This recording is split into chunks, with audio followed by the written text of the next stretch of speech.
So this video is probably going to garner me a lot of hate from the Trump world, but I don't give a fuck.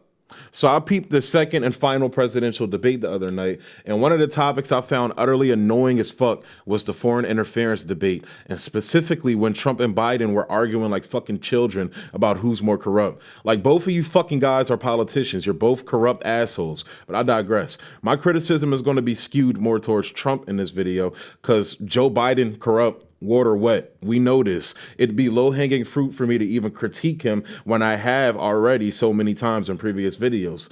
But also because Trump supporters, especially y'all diehard ones out there, have created this delusional fucking universe in your minds where Trump is above the fray of corruption and there's always a convoluted explanation no matter how damning the evidence is.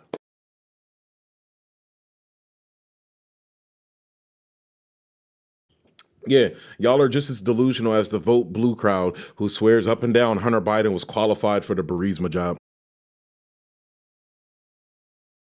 However, the Democratic Party never calls this out because they're in bed with the same fucksticks that Trump is, which is why they only push debunked conspiracy theories like Russiagate and also impeached him for Ukrainegate, but still to this day think impeaching George Bush for, I don't know, illegal wars and war crimes was not in the cards at the time. Hey, but I guess that's Nancy Pelosi for you. But they'll never impeach or critique him for blatant corruption with other nations that we call our allies, like Saudi Arabia, where, for example, Saudi lobbyists spent almost $300,000 for 500 nights, that's over 3 months, post-Trump emerging victorious in the 2016 election, putting veterans up at Trump's hotel in D.C. who were manipulated to be there by Saudi lobbyists to lobby against the bill the Saudi government opposed.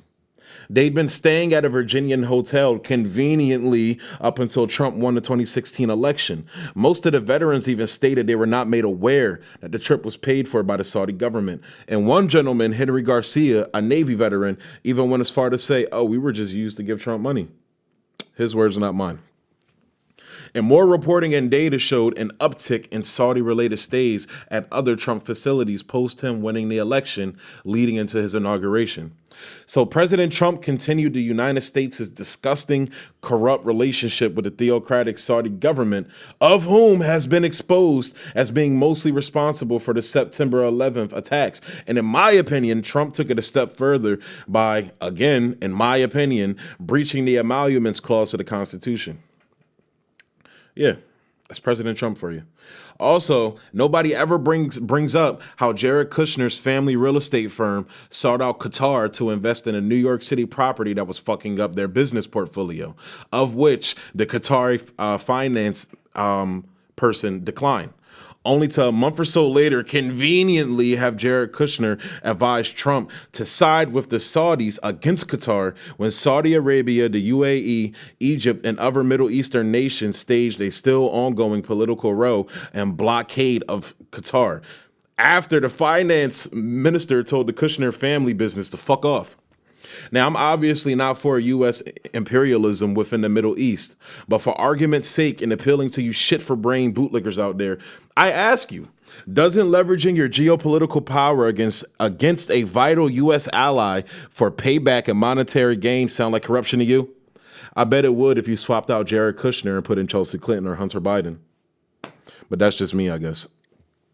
Just like how Trump supporters shit on Joe, rightfully so, for his family's corrupt dealings with China, but completely missed or just flat out ignored and didn't care that Trump floated rescinding sanctions against China via the Chinese phone company ZTE and pledged to work with President Xi and Chinese phone company ZTE to get those Chinese workers' jobs back. Why would he say something like that? I think it has something to do with the fact the Chinese government invested nearly $1 billion in an Indonesian resort where the Trump family business has a deal with that Indonesian developer to include the Trump name on the resort, which also includes hotels and a golf course. Now, again, I implore you, as you jump to defend Trump, switch out the Trump's name with the Clintons and look me in the eye and tell me that it was all coincidence if it was the Clintons. Yeah, I thought so. So in closing, man, the whole point that I'm trying to make is neither Joe Biden or fucking Donald Trump are squeaky clean guys who's going to lead us out of corruption and not sell us out to other countries and to corporations. I say they sell us out more, the corporations more so than other countries, because a lot of our corporations have these countries by the balls. However, I digress. Yeah, both of these guys are corrupt. This whole argument about, Donald Trump being the ultimate evil and ultimate corruption is just complete bullshit. Because if you ask me, and again, a lot of people get mad when I say this, Joe Biden is more corrupt than Donald Trump. And if you don't believe me, go look at his fucking record. Go look at how he denies people health care on behalf of the insurance, and on behalf of the insurance companies. Go out there and go back and look at Joe Biden's record when it came to the Chapter 7 bankruptcy bill and how he sided with the big banks over people. Yeah. Go back and look at the 94 crime bill. As Joe Biden, advocates to black people all the time that he's for us, when he was locking us up not too long ago, and his policies still affect us to this day. That's why all those young people like me are out in the streets marching, because of fucking Joe Biden. And you're telling us to go vote for him. Yeah, well, I tell you to go fuck yourself. And here's what Malcolm X has to tell you as well. They've been down there 4 years. And all other legislation they wanted to bring up, they brought it up and gotten it out of the way, and now they bring up you. And now they bring up you. You put them first and they put you last. Because you're a chump. The party that you bash controls 2/3 of the House of Representatives and the Senate, and still they can't keep their promise to you. Because you're a chump. Anytime you throw your weight behind a political party that controls 2/3 of the government, and that party can't keep the promise that it made to you during election time, and you're dumb enough to walk around continuing to identify yourself with that party, you're not only a chump, but you're a traitor to your race. Yeah, again, I find it hard to disagree with Malcolm in this instance.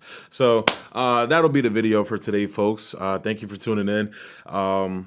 As always, I'm here to just point out the fuckery on both sides. So, it's not always going to be a Trump thing, because I feel like every other fucking YouTube page and news outlet, does that already when it comes to shitting on Trump. I don't like to add to the fire. I like to shit on the people who, have actually been in power longer and continue to make shit fucked up for us. So that's what I'm here for. And if you disagree with me, hop in the comment section and talk to me. You feel me? Talk to me on the Facebook page as well. Everything American Autopsy. The Twitter page. I think I said the Twitter page already. And yeah, so thanks for tuning in. Peace.